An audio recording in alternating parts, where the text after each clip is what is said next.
तो बड़ी खबर भारत बांग्लादेश तनाव को लेकर, जहां पर शेख हसीना की फांसी पर भारत ने जवाब दिया है। बांग्लादेश ने भारत को धमकी दी थी, जिसके बाद भारत के विदेश मंत्रालय की ओर से बाकायदा बयान जारी किया गया है। आपको बता दें, बांग्लादेश की पूर्व प्रधानमंत्री शेख हसीना इन दिनों भारत में हैं और उनके खिलाफ बांग्लादेश में इंटरनेशनल क्राइम्स ट्राइब्यूनल की तरफ से एक केस की सुनवाई की गई और उनके खिलाफ सजाए मौत का ऐलान किया गया।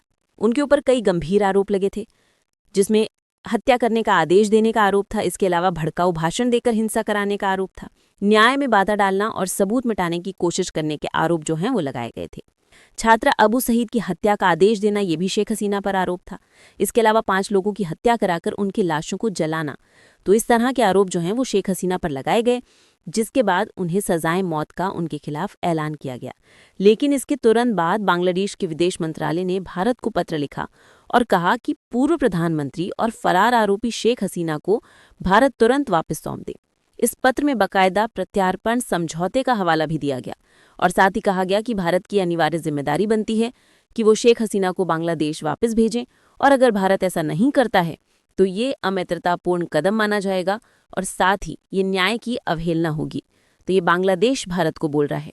बांग्लादेश यही नहीं रुका, उसने साथ ये भी कहा कि अगर भारत हसीना को शरण देता रहता है और उसे वापस भेजने में देरी करता है तो ये द्विपक्षीय रिश्तों पर प्रतिकूल प्रभाव डाल सकता है। तो यहाँ पर बांग्लादेश भारत को सीधे तौर पर धमकी देता हुआ नजर आ रहा है। हालांकि उधर शेख हसीना ने भी प्रतिक्रिया दी।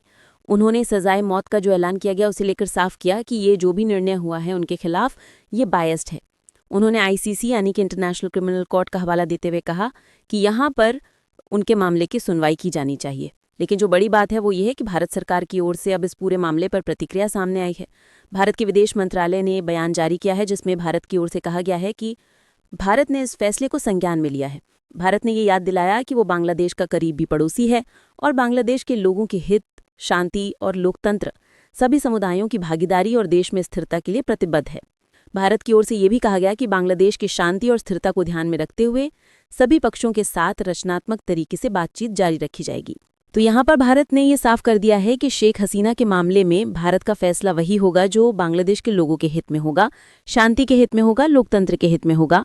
और इसे तय करने के लिए भारत सारे स्टेक होल्डर्स के साथ मिलकर आगे की कार्रवाई जो है वो करेगा। आपको बता दें कि बांग्लादेश में जो तख्ता पलट हुआ उसके बाद से ही शेख हसीना भारत में है और भारत से ही समय